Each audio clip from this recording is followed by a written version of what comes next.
পৃথিৱীৰ মানচিত্ৰত অসমক পৰিচয় কৰি দিয়া এবিধ বস্তু হৈছে চাহপাত আৰু এই চাহপাতৰ কাৰণে অসমক আসলতে আন্তঃৰাষ্ট্ৰীয় পৰ্যায়ত চিনি পায় কিন্তু এই চাহপাতসমূহৰ এতিয়া আসলতে যি দাম বিশেষকৈ কেঁচা চাহপাতৰ দামত এতিয়া জুই লাগিছে বুলি ক'ব লাগিব কাৰণ পানীৰ দৰত আসলতে এতিয়া ক্ষুদ্ৰ চাহ খেতিয়কসকলে তেওঁলোকৰ উৎপাদিত যি কেঁচা মাল বা কেঁচা চাহপাত সেয়া বিক্ৰী কৰিবলগীয়া হৈছে যাৰ ফলশ্ৰুতিত এতিয়া তেওঁলোকে উচিত মূল্য নাপায় তেওঁলোকৰ যি ওলাই অহা কুমলীয়া পাতসমূহ এটিকলি দুটি পাত বুলি আমি যাক কওঁ সেই এটিকলি দুটি পাতসমূহ এতিয়া তেওঁলোকৰ ক্ষুদ্ৰ চাহ খেতিয়কসকলে এতিয়া এনেকৈ দাৰে কাটি পেলাবলগীয়া হৈছে মাত্ৰ আসলতে এতিয়া 10 টকাৰ পৰা 12 টকাৰ ভিতৰত তেওঁলোকে প্ৰতি কেজি চাহপাতত এতিয়া বিক্ৰী কৰিবলগীয়া হৈছে আৰু এই দৃশ্য হৈছে ওদালগুৰি জিলাৰ ৰাজাগড়ৰ আৰু ৰাজাগড়তো বহু কেইগৰাকী চাহ খেতিয়ক আছে আৰু এই চাহ খেতিয়কসকলে উপযুক্ত মূল্য নাপায় তেওঁলোকে এতিয়া নিজৰ বাগানৰ এই চাহপাতসমূহ এনেকৈ কাটি পেলাবলগীয়া হৈছে চাওক যিসমূহ চাহপাতৰ মূল্য আসলতে কমেও 30 টকাৰ পৰা 50 টকা পৰ্যন্ত হ'ব লাগে আৰু সেই 50 টকাৰ পৰা বা 30 টকাৰ পৰা নামি আহি এতিয়া 10 টকা পৰ্যন্ত হৈছে তেওঁলোকৰ যিটো শ্ৰমিকৰ খৰচ সেই খৰচটো আসলতে এতিয়া তেওঁলোকৰ ওলাই নপৰে তেওঁলোকৰ ঘৰখন চলাটো বাদেই বা তেওঁলোকৰ মূল যি জীৱন আৰু জীৱিকা আছিল কেৱল চাহপাত বা চাহ খেতি সেই চাহ খেতি এতিয়া তেওঁলোকে চলাব নোৱাৰা অৱস্থা হৈছে আৰু ওদালগুৰি জিলাত কমতে 10,000 এনে ধৰণৰ ক্ষুদ্ৰ চাহ খেতিয়ক আছে আৰু ক্ষুদ্ৰ চাহ খেতিয়কৰ প্ৰায় 10,000 বিঘাতকৈ অধিক মাটিকালিত এনে ধৰণৰ ক্ষুদ্ৰ চাহ খেতি কৰি জীৱন নিৰ্বাহ কৰি আছে একাংশ ক্ষুদ্ৰ চাহ খেতিয়কসকলে মই আসলতে তেওঁলোকৰ পৰা কিছু কথা জানিবৰ কাৰণে চেষ্টা কৰিম যিসকল ক্ষুদ্ৰ চাহ খেতিয়ক আছে আপোনালোকে আজি কিছুদিন ধৰি এনেকৈ গোটেই এটিকলি দুটি পাত আমি যাক বুলি কওঁ যাৰ পৰা চাহপাত উৎপাদন হয় এই পাতসমূহ কাটি পেলাবলগীয়া হৈছে আসলতে দুৰ্ভাগ্যজনক ঘটনা এইটো আমাৰ হৈছে কাৰণ আজি অসমৰ চাহপাতটো গোটেই বিশ্বতে এটা নাম আছে গতিকে আজি আমি চাকৰি বাকৰিৰ আশা নকৰি নিজৰ পৰিয়ালটো পোহপাল দিবৰ কাৰণে আমি চাহ পাতক বা চাহ গছকে আমি নিজৰ কৰ্ম হিচাপে বাছি লৈছিলোঁ কিন্তু আজি চাওক এই বহিৰাগত বনীয়া গোষ্ঠীবিলাকে প্ৰথম অৱস্থাত তেওঁলোকে 30ৰ পৰা 40 টকা 50 টকা দাম এটা দিয়ে তেতিয়া সেইটো সময়ত পাত গোটেই কম থাকে আৰু যেতিয়া নেকি ক্ৰমান্বয়ে পাতখিনি বাঢ়িবলৈ ধৰে তেতিয়া তেওঁলোকৰ মূল্য যিখিনি মূল্য বৃদ্ধি থাকে 40 টকা বা 50 টকা থাকে ক্ৰমান্বয়ে সপ্তাহে কমিবলৈ ধৰে আৰু ঠিক পাতৰ সময়তে তেওঁলোকে দামটো নিশ্চয় ইচ্ছামতে কমাই দিয়ে এতিয়া আমি দেখিবলৈ পাইছোঁ আপোনালোকে গম পাইছে যে মাত্ৰ 15 টকা 12 টকা বা 16 টকা আমাক এতিয়া দাম দি আছে আৰু তাতে আপোনালোকে জানে যে 10% আৰু 15 বা 15% কৰি তেওঁলোকে কাটি দিয়ে পাত আপুনি 1 কুইণ্টেল পাত দিব লগা হ'লে আমাক তাতে 85 কেজিৰহে দামটো আমি পাওঁ তাকো যদি 12 টকা দিব লগা হয় তেতিয়াহ'লে বা 14 টকা দিব লগা হয় আমি মজুৰি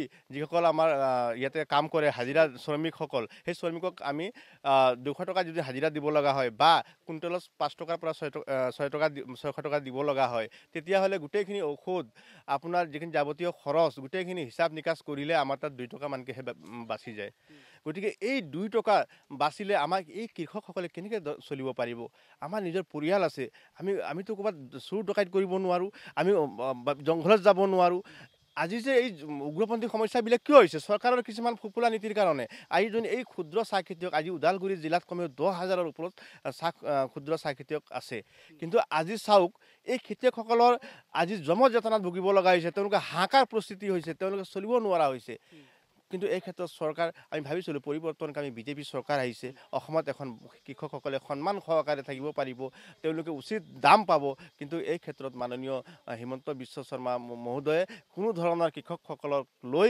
আলোচনা বিলোচনা কৰা দেখিবলৈ পোৱা নাই বা যিসমূহ উৎপাদিত যিখিনিসমূহ এতিয়া চাহপাত আছে সেই চাহপাতবিলাকৰ দাম কিমান এতিয়া আমি চাওক 15 টকা নহয় আমি যিবিলাক কিনি খাওঁ প্ৰতি কেজি কিনি খাব গ'লেতো 250 টকা কিলো কিনিব লাগে আমি 250 টকা কৰি আমি কিলো কিনি খাব লাগে আৰু সেই চাহপাতটোৱে আমি বিক্ৰী কৰিব লাগিলে 12 টকাৰ পৰা 15 টকা পাওঁ কিন্তু আচৰিত কথা এইটো কি ধৰণে এখন চলি আছে আমিতো সন্মান সহকাৰে বজাৰ যিটো মূল্যৰ নিৰ্ধাৰণ এইটো আচলতে ক'ৰ পৰা কণ্ট্ৰল হৈ আছে এইটো এটা সম্পূৰ্ণ বাহিৰাগত মানে বণিক গোষ্ঠীবিলাকে যিবিলাক কোম্পানীৰ বাগান আছে তেওঁলোকৰ তাতে আচলতে আপোনালোকে চাহপাতটো দিব লাগে গতিকে তেওঁলোকৰ ইচ্ছামতে কৰি আছে তেওঁলোকে ইচ্ছামতে এতিয়া মানে আপোনালোকে জানে উইলিয়ামছন মেগৰ বুলি এটা কোম্পানী আছে তেওঁলোকে মাজতে পাত লৈছিলে এতিয়া সম্পূৰ্ণ বন্ধ কৰি দিছে তেওঁলোকে পাত নলয় যেতিয়া পাত লগা হয় তেওঁলোকৰ ইচ্ছামতে পাত লয় গতিকে গোটেই ৰিম'ট কণ্ট্ৰলটোৱে তেওঁলোকৰ মাজত আছে, হাতত আছে। আৰু তেওঁলোকে মানে সময় অনুযায়ী সময় মানে যুগ চাই কেনে তেওঁলোকে মানে দামটো নিৰ্ধাৰণ কৰি আছে। গোটেই আচলতে এটা শোষণ প্ৰক্ৰিয়া আৰম্ভ হৈছে। গোটেই শোষণ, গোটেই দমন, গোটেই আমাক মানে তেওঁলোকে মৃত্যু মুখত ঠেলি দিব বিচাৰিছে। আৰু আমি এতিয়া কি কৰিম, আমাৰ পৰিয়ালটো কেনেকৈ আগন্তুক দিনত আমি চলাই লৈ যাম, আমি ভাবি পোৱা নাই। ইতিমধ্যে এক বিভাগীয় কৰ্তৃপক্ষই এইবিলাক কথা অৱগত হৈছেনে? তেওঁলোকে সম্পূৰ্ণ গম পায়। আপোনালোকে জানে অসমত আপোনাৰ চাহ বোৰ্ড এটা আছে, আমাৰ এছ'চিয়েশ্যন আছে। কিন্তু এই এছ'চিয়েশ্যনটো থকাৰ পিছতো তেওঁলোকে নিজৰ যিখিনি অভাৱ অভিযোগ, এই ক্ষুদ্ৰ চাহ খেতিয়কসকলৰ যিখিনি অভাৱ অভিযোগ তেওঁলোকে বলিষ্ঠভাৱে দাঙি ধৰিব পৰা নাই নেকি, আমাৰ এটা চৰকাৰৰ বজাৰ নিয়ন্ত্ৰণ কৰিব পৰা শক্তিটো একেবাৰে নোহোৱা হৈ পৰিছে। একেবাৰে নাই। আজি দুখীয়া মানুহখিনিয়ে চাওক, আজি দুৰ্ভাগ্যজনকভাৱে আজি কেৰাচিন তেল হওক, মিঠাতেল হওক আদি সামগ্ৰীবিলাক কিনিব, পেট্ৰল কিনিব গ'লে আমি ইমান দাম দি কিনিব লাগে। কিন্তু নিজে আমি উৎপাদিত কৰা শস্যবিলাক বিক্ৰী কৰিব গ'লে কোনোবা বহিৰাগত বনীয়া গোষ্ঠীৰ হাতত তেওঁলোকে নিৰ্ধাৰণ কৰি দিয়ে দামৰ আমি কিনিব লাগে। কিন্তু আমি পেট্ৰল ডিজেল তেওঁলোকে যিখিনি দাম, সেই দামত কিনিব লগা হয়। তাত কিন্তু কোনো ধৰণৰ চৰকাৰে ব্যৱস্থা গ্ৰহণ কৰা দেখিবলৈ পোৱা নাই। কিন্তু আমাক চাহ খেতিয়কসকলে যি দাম পোৱা নাই, উচিত মূল্য পোৱা নাই, এই ক্ষেত্ৰত কিয় আইন ব্যৱস্থা ন্যূনতম কিমান দাম পাব লাগে? তেতিয়া কিমানখিনি 25ৰ পৰা 30 টকা যদি চাহ খেতিয়কসকলক দামটো নিৰ্ধাৰণ কৰি দিয়ে, তেতিয়াহ'লে নিজৰ পৰিয়ালটো আমি ভালকৈ চলিব পৰা ব্যৱস্থা হ'ব। খুব তাৎপৰ্যপূৰ্ণ কথা যে আচলতে আমি যিসমূহ সামগ্ৰী নিত্য ব্যৱহাৰ্য বা নিত্য প্ৰয়োজনীয় যিসমূহ সামগ্ৰী আমি কিনিব লাগে, সেয়া আচলতে চৰা দামত কিনিব লাগে। এতিয়া পেট্ৰলৰ দাম, দালিৰ দাম, মিঠাতেলৰ দাম আমি সকলোৱে জানো যে কিমান দাম হৈছে। কিন্তু আমাৰ অসমীয়াসকলে উৎপাদিত যি সামগ্ৰী আছে বা যি কৃষিজাত সামগ্ৰী আছে, সেইসমূহ সামগ্ৰীৰ কিন্তু দাম নাই। আৰু তাৰে মাত্ৰ এটা উদাহৰণ হৈছে এই ক্ষুদ্ৰ চাহ খেতিয়কসকলে উৎপাদন কৰা এই চাহপাতসমূহ। এই চাহপাতসমূহ এতিয়া তেওঁলোকে কেঁচা চাহপাতসমূহ তেওঁলোকে যি দাম পাব লাগিছিলে, যি উচিত মূল্য পাব লাগিছিলে, সেই দাম আচলতে নোপোৱাৰ কাৰণে এনেকৈ কাটি পেলাবলগীয়া হৈছে। আপোনাৰ কেইবিঘা মাটি আছিলে চাহপাতৰ? 5 বিঘা। আপুনি উচিত মূল্য নাপালে? নাই, কাটি পেলাবলগীয়া হ'ল। প্ৰথমত পাইছিলোঁ উচিত মূল্যটো, এতিয়া বৰ্তমান পোৱা নাই। কাটি পেলাবলগীয়া লেবাৰক দি কিনে একো নাথাকে। আৰু যিকোনো আমি আগত যেনেকৈ চলি আছিলোঁ ঠিক তেনেকুৱা চলিব পৰা নাই। যিকোনো বজাৰত আমি কিনিব গ'লে আঞ্জাই হওক, যিকোনো 40 টকা 30 টকা কেজি আছে। আমি চাহপাত যদি পাতটো ছিঙি বিক্ৰী কৰোঁ, আমি 12 টকা কেজি পাওঁ। ঘৰখনে এনেকৈ নচলে। এতিয়া আমাকতো চুৰি ডকাইতি কৰিব লাগিব, এনেকৈ আমি ভাবি আছোঁ। হয়, আচলতে চাওক, এইসকল ক্ষুদ্ৰৰ পৰা ক্ষুদ্ৰতম খেতিয়ক বুলি ক'ব লাগিব। তেওঁলোকে মাত্ৰ 5 বিঘা মাটিৰ এখন সৰু চাহ খেতি আছে এইগৰাকী ক্ষুদ্ৰ চাহ খেতিয়কৰ। এতিয়া তেওঁলোকৰ এই বাগানখনৰ পৰাই আচলতে তেওঁলোকৰ পৰিয়ালটো চলি আছিলে। কিন্তু তেওঁলোকৰ উপযুক্ত মূল্য নোপোৱাৰ কাৰণে এতিয়া তেওঁলোক বিপাঙত পৰিছে।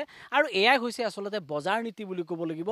এইখন অসম চৰকাৰৰ, এখন গণতান্ত্ৰিক চৰকাৰৰ এখন বজাৰ নীতি বুলি ক'ব লাগিব, য'ত কোনো কণ্ট্ৰল নাই, কেৱল ৰিম'ট কণ্ট্ৰলৰ দৰে কাম কৰিছে। যিসমূহ ব্যাগুম বহিৰাগত ডাঙৰ চাহ উদ্যোগী বা চাহ ব্যৱসায়ী আছে বা কোম্পানী আছে, সেইসমূহে আচলতে নিয়ন্ত্ৰণ কৰিছে।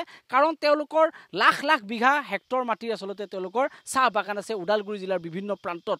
আৰু তেওঁলোকে আচলতে নিয়ন্ত্ৰণ কৰিব পাৰে। আৰু তেওঁলোকৰ যি পৰ্যাপ্ত পৰিমাণৰ চাহপাত বা কেঁচামাল লাগে, সেইখিনি আচলতে তেওঁলোকৰ চাহ উদ্যোগত বা কল কাৰখানাত তেওঁলোকে যুগুতাব পাৰে। সেইকাৰণে আচলতে যিসমূহ ক্ষুদ্ৰ চাহ খেতিয়ক আছে, তেওঁলোকক আচলতে মাধমাৰ সোধাই ইচ্ছামতে দামসমূহ নিয়ন্ত্ৰণ কৰি থাকিব পাৰে। আৰু সেইবাবে আচলতে এতিয়া বিপদত পৰিবলগীয়া হৈছে এইসকল ক্ষুদ্ৰ চাহ খেতিয়ক।